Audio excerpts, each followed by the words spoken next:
Friends, आपके अपने channel the modern education में आपका स्वागत है। तो चलिए देखते हैं सातवां सवाल इसमें है। सातवां सवाल है कि नीचे दी गई आकृति में x तथा y के मान ज्ञात कीजिए। तो चलिए सबसे पहले हम इसका तो बना लेते हैं सातवां सवाल। तो इसमें सबसे पहले हम बनाएंगे इस तरह से, इसमें है y, फिर उसके बाद यहाँ से बनाएंगे, इसमें लिखा है 4, फिर यहाँ से एक और निकलेगा तो इसमें लिखा है x, इसमें हुआ हमारा x, फिर उसके बाद यहाँ से निकला है इधर तो इसमें हमारा है 3, फिर उसके बाद यहाँ से एक निकला है तो इसमें हमारा है 7। तो अब चलिए देखते हैं इसको कैसे हम हल करते हैं। तो इसको तो हल करने से पहले तो इसमें हम सबसे पहले तो x का मान निकालेंगे। तो चलिए देखते हैं कैसे निकालते हैं। x बराबर लिख सकते हैं, जब x का निकालेंगे, x से ये है, इससे ये संबंधित है, ये है, तो x बराबर हम लिख सकते हैं 3 × 7 = 21। ये हमारा हुआ x का मान। अब जब हम y का मान निकालेंगे तो हम यहाँ लिख सकते हैं y बराबर, y में क्या क्या है, एक यहाँ से 4 लगा है और यहाँ से x, तो हम लिख सकते हैं y बराबर 4 × x। अब x का मान हम जबकि हमें पता है कि x का मान हमारा निकला है 21, तो अब हम x के स्थान पे कितना लिखेंगे, 21। तो अब हम लिख सकते हैं y बराबर 4 × x के स्थान पे 21 लिख देंगे, तो 21 चौकुआ कितना होगा, तो वही हमारा मान निकल जाएगा y बराबर 84। ये रहा हमारा आंसर 2, x का मान 21 और y का मान 84। तो अब हम यहाँ लिख सकते हैं x बराबर 21 और y बराबर 84। ये रहा हमारा आंसर। तो चलिए फ्रेंड्स, अब देखते हैं 8वां सवाल कैसे करते हैं। 8वां इसमें का है कि वो है 18 और 117 के HCF को 18m-117 के रूप में दर्शाया गया है। m का मान ज्ञात कीजिए, साथ ही 18 और 117 का LCM ज्ञात कीजिए। तो सबसे पहले तो हम 18 और 117 का HCM निकालेंगे। तो चलिए निकालते हैं। 18 को अभाज्य गुणनखंड में तोड़िए सबसे पहले। तो सबसे पहले हम यहाँ लिख सकते हैं, सवाल नंबर 8 है हमारा। तो अब हम यहाँ लिख सकते हैं 18 और 117 का HCF। हाँ, 18 और 117 का HCF बराबर, तो अब हम जब इसको निकालेंगे तो इसका करेंगे 18 और 117 का HCF।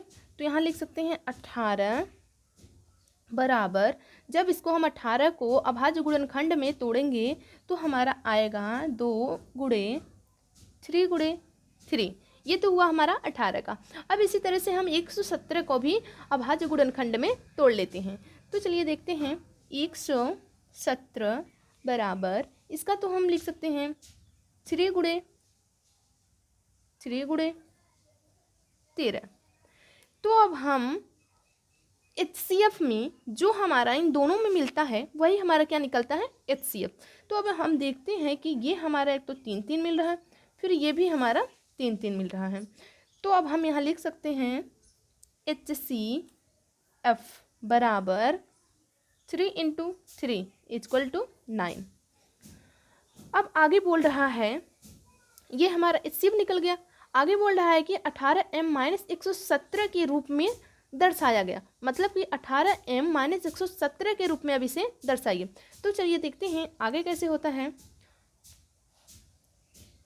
तो ये है, यहाँ हम लिख सकते हैं HCF बराबर 18m-117।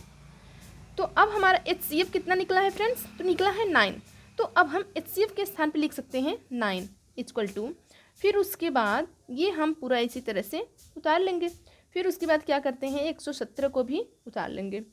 फिर क्या करते हैं, 9 + 117 बराबर 18m। इसको हम लिख सकते हैं m बराबर 126, 117 और 9 को ऐड कर देंगे तो 126 बटे में 18 आ गया हमारा। अब हम जब इसको काट देंगे तो ये हमारा मान निकल कर आ जाएगा 7। तो आगे चलिए देखते हैं आगे कैसे हल होता है इसका। तो वो हमारा है आगे। अब हम निकालते हैं इसका कि पहली संख्या, अब इसका क्या निकालना है। ये तो हमारा हुआ 18 और 118 का HCF, और 18m - 117 में जैसे कि दिखाया गया था वो हम दिखा दिए। फिर अब इसका निकालेंगे पहली संख्या गुणे दूसरी संख्या, पहली संख्या गुणे दूसरी संख्या बराबर HCF गुणे LCM। तो अब हम आगे से लिख सकते हैं यहाँ। तो चलिए यहीं करते हैं। यहाँ हम लिख सकते हैं पहली संख्या गुणे दूसरी संख्या बराबर HCF गुणे LCM। अब पहली संख्या हमारा क्या है, पहली संख्या तो है 18, फिर उसके बाद गुणे दूसरी संख्या का मतलब 117 बराबर, अब हमारा HCF कितना निकला है, तो HCF निकला है हमारा 9 गुणे LCM के स्थान पे वही चीज़ लिख लेंगे LCM। तो अब हम यहाँ लिख सकते हैं LCM बराबर 18 गुणे 117 बटे में 9। 9 1 कम 9, 9 दूनी 18 हो गया। अब 7 का 2 में मतलब कि 117 का 2 में गुणा कर देंगे तो हमारा आ जाएगा LCM बराबर 7 दूनी 14, 14 के 4, हासिल बचा 1। फिर क्या करते हैं 2 1 कम 2, 1 3, फिर 2 1 कम 2। तो ये हमारा आ गया LCM बराबर 234। LCM बराबर 234। यही क्या है, यही हमारा आंसर है। तो चलिए अगला सवाल, इसमें 9वां सवाल हमारा है। 9वां है, जांच कीजिए कि क्या किसी प्राकृतिक संख्या n के लिए संख्या 6n अंक 0 पर समाप्त हो सकती है। तो चलिए देखते हैं। सबसे पहले तो हम लिख सकते हैं 6n की अभाज्य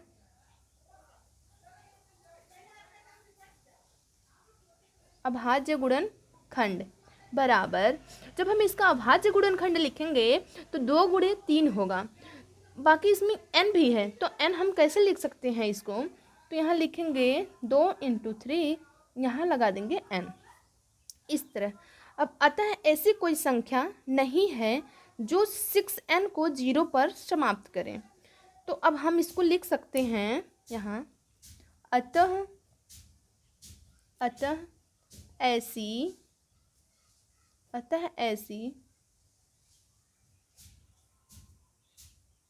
कोई संख्या नहीं है जो 6n को 0 पर समाप्त करे। कब ये 0 पर समाप्त करेगा, जैसा कि यहाँ हमारा इसमें दिया है 2 × 3। अगर यहीं 5 दिया होता तो 5 का 2 में अगर हम गुणा कर देते तो 5 दूनी 10 हो जाता, तब तो हमारा 0 समाप्त कर देता। लेकिन यहाँ पर 3 × 2 है, इसलिए यहाँ हम लिखे हैं अतः ऐसी कोई संख्या नहीं है जो 6n को 0 पर समाप्त करे। तो फ्रेंड्स आज के लिए इतना काफ़ी है। Thank you so much.